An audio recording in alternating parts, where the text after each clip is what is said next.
We'll now open the April 18th Caribou Workshop, Caribou City Council Workshop.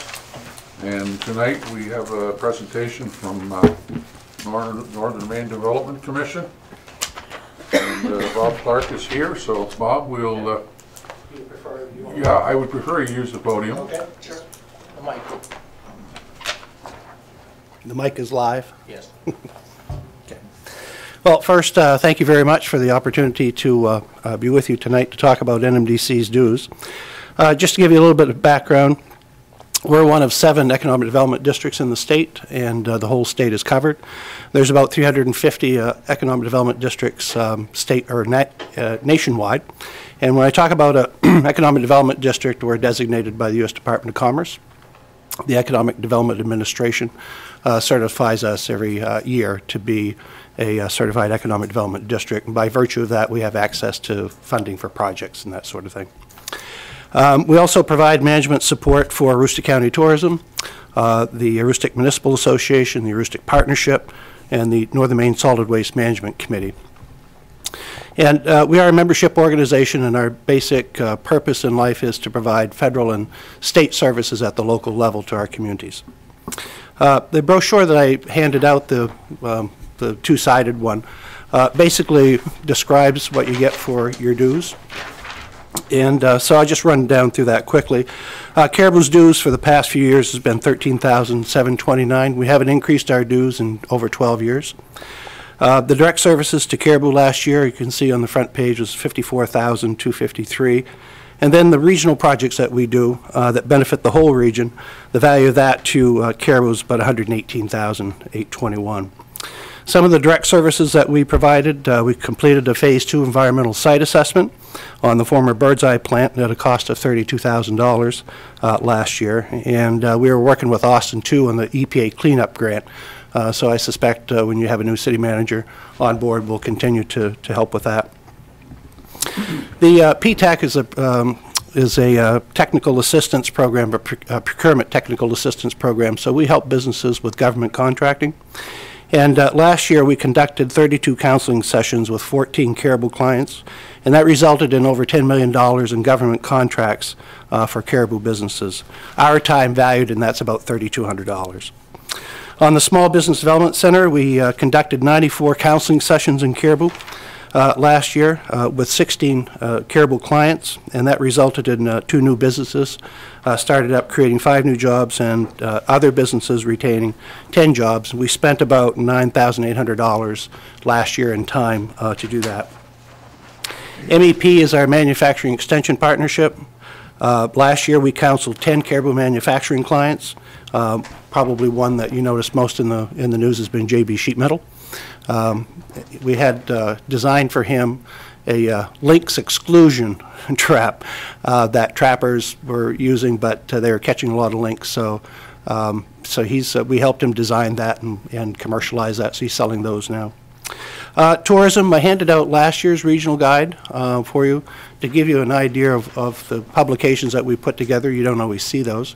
That guide costs us about $40,000. We print it every year. And matter of fact, the new one for 16-17 should be ready in about a month. It has an entirely different look than this one. And also it'll be on our internet. We get quite a few calls from, we have a tourism hotline that we maintain. And we get quite a few calls from all over New England and the rest of the United States, and we send them fulfillment materials, the regional guide, and some other things that we do. We've also developed a water trails map for people that like to canoe and kayak, and we have a bicycle trail map as well for the region.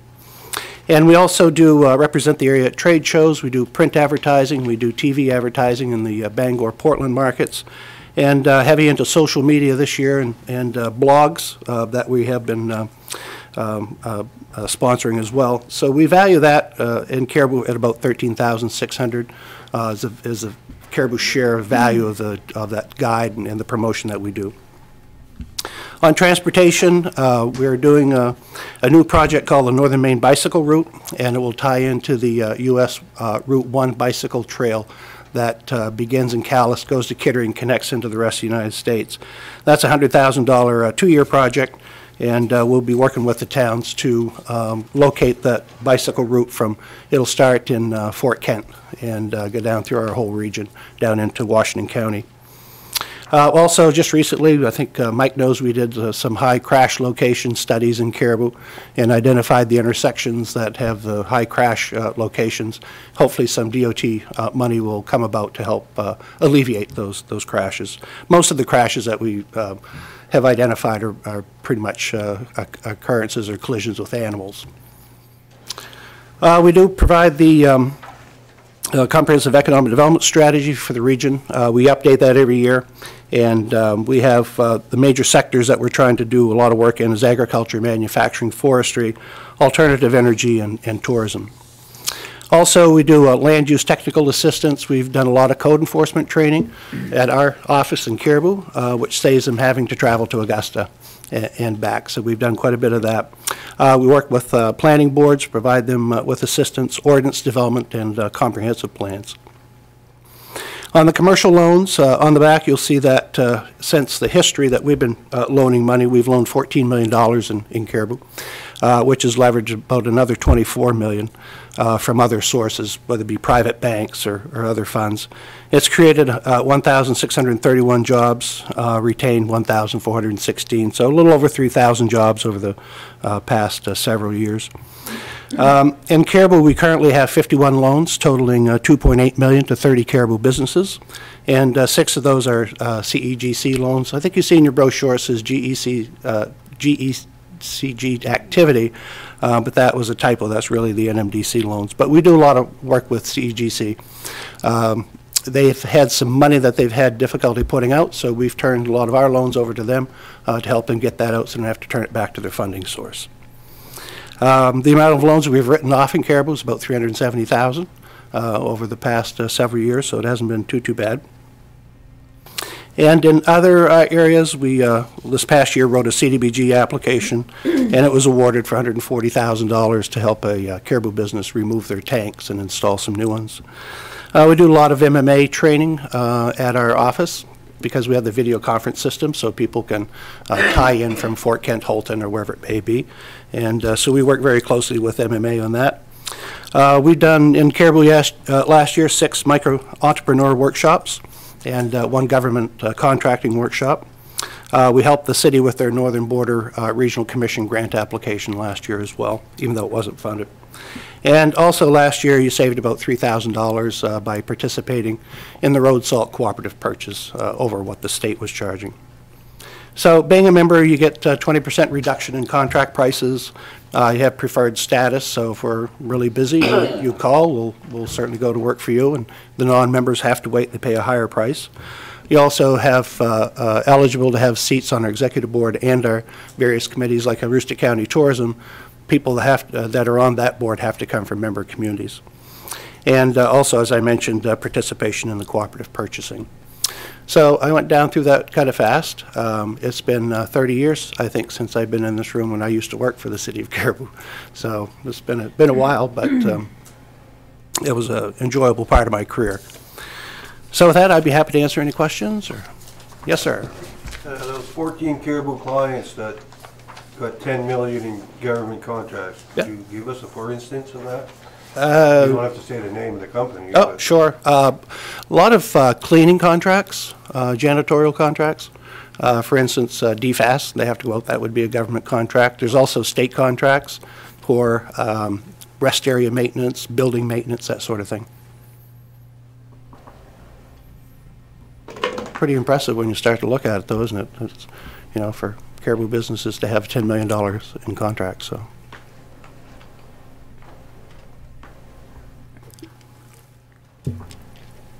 Anyone else got any questions?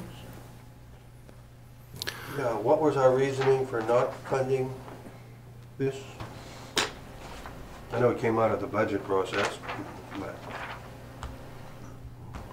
I don't know if it is out of the budget. I don't think so. It was just, I think, a recommendation. There was discussion about whether or not it's worthwhile to fund it, and that was based on the previous city manager's recommendation Right. when he left, so.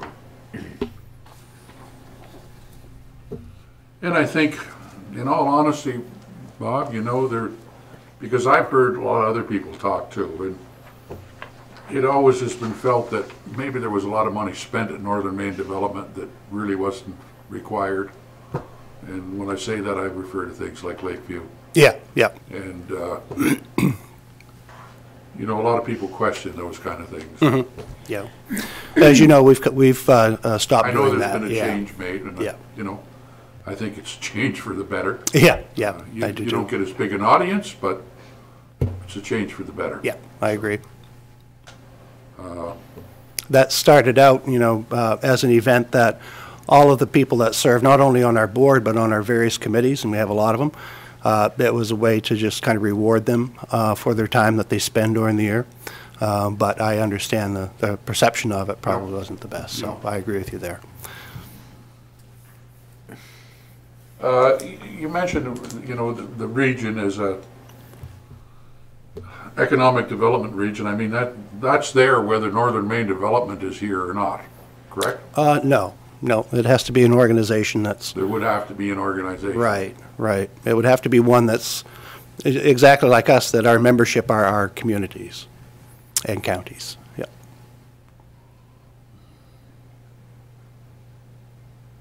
The Brownfields grants, is there gonna be some help from NMDC this year to try to get something for the Bird's Eye? Yeah, we were working with Austin on that until he left, so we're ready to, whoever's going to pick up that charge, we're ready to work with them, yes, and help put together a cleanup grant. I think we can get 200,000, up to So 200,000. who dropped the ball, Bob, on that deal last year? The ball on the cleanup grant? Yeah. From what I understand, the ownership, it's now under city ownership, right? The ownership changed in time to get the grant. Still had week and a half, 2 weeks to apply for it. But Wasn't done, I don't think. Austin let on, the way Austin let on to me, right or wrong, was that he didn't realize it was that early a date. He was thinking it was December the 22nd, which was the next stage. And he sort of implied it was Northern Maine Development that, you know, had not given him the right information. Yeah. I don't know if that's the case or not. We get blamed a lot. If I was sitting in that chair and looking at you, I'd blame me. So, But, I you mean, know, I wasn't very happy about it from yeah, the standpoint of whether it was you or Austin or whoever, because that's $200,000 that we could have had this year to do a lot of cleanup down there. yeah. And now we're in a position where if we're going to do anything, it's going to be taxpayer dollars that are going to do it. So, yeah, it's just, Yeah, well, I think the cleanup grant, though, you can still apply to EPA for that. not for this year. No, not for this year. 2018. Right, we can do it for. But we could for have next applied year. for 2007. Yeah. I know we got I don't want to put blame on anyone, but I know we got the call from Austin really, really late. And it was to the point where we had all these other contracts that we're working on. And we dropped a few of those to help out, but we got the call too late.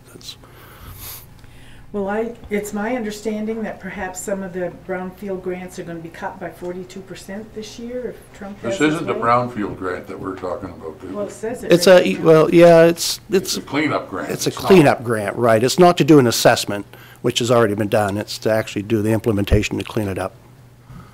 Does that still fall under the Brownfield umbrella? I think it does, Is yeah. it part of the Brownfield program? I'm pretty sure it is, yeah. I can double check for you, but I'm pretty sure it is. It doesn't have to do with dangerous, whatever might be Yeah, on but the it's site. like- It's it's a like cleanup fate- program to take down the buildings and, I thought the way that it was explained to us is that in fact we could use it to take down the buildings because of their prior contamination. And it was like a secondary program or different phases or something like that. When does the federal government notify you that the funds are available? Well, good question. And I'm just trying to lay out the timeline, so we know when we gotta get to you if we wanna, Yeah. pursue that further. It varies. The federal government hasn't had a budget in 20 years. We're all aware of that. Yep. So they go in continuing resolutions, and they debate how much money is going to be in that continuing resolution, so that tends to push things. So I can find out for you for this year what they plan. I know most of the things that we're applying for now, they preface it on when the continuing resolution will be passed, if it's passed, and how much money is going to be appropriated. Well, when you enter into the continuing resolution, you spend what you could have spent up to last year's dollars, or the last fiscal year's dollars. That's how that works. So there's money in the program, it's Right. just not the increases they're looking for the new fiscal year.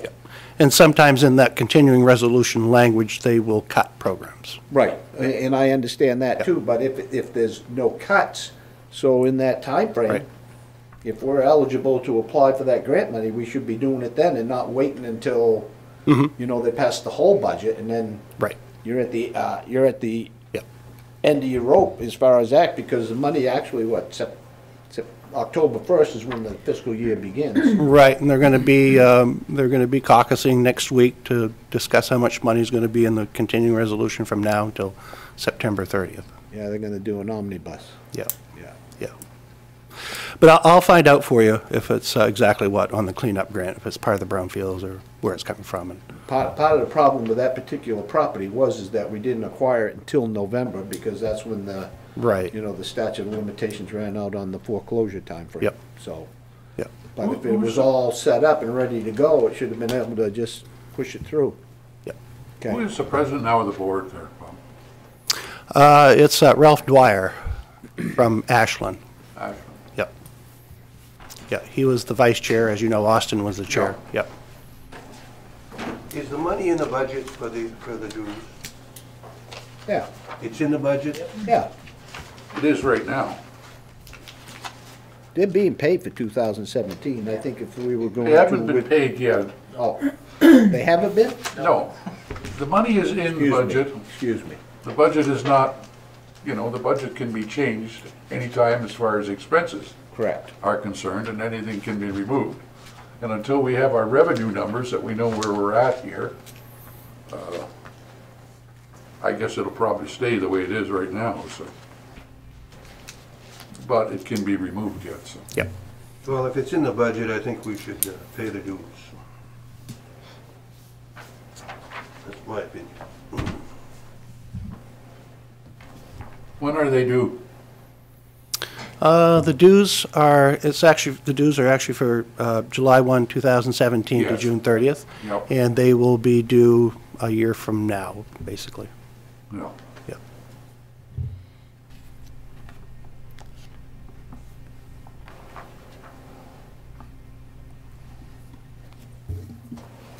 And by then we'll know if there's any other big changes we're gonna have to make in our budget, so. All right, any other questions?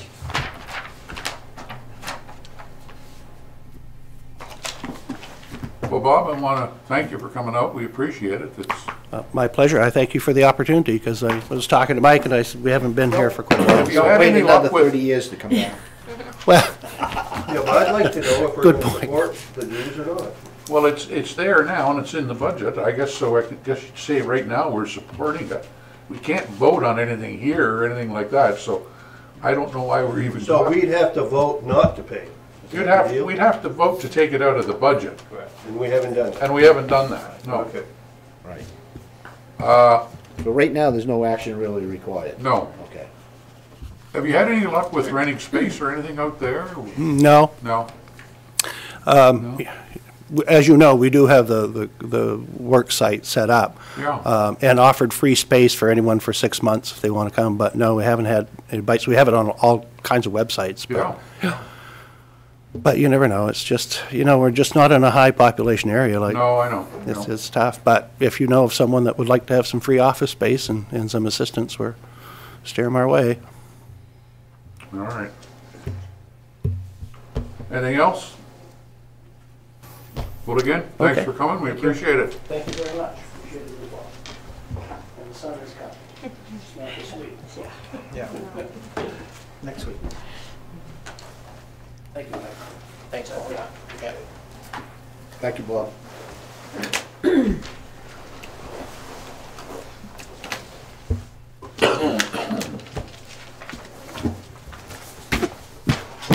that's the end of the workshop, I believe.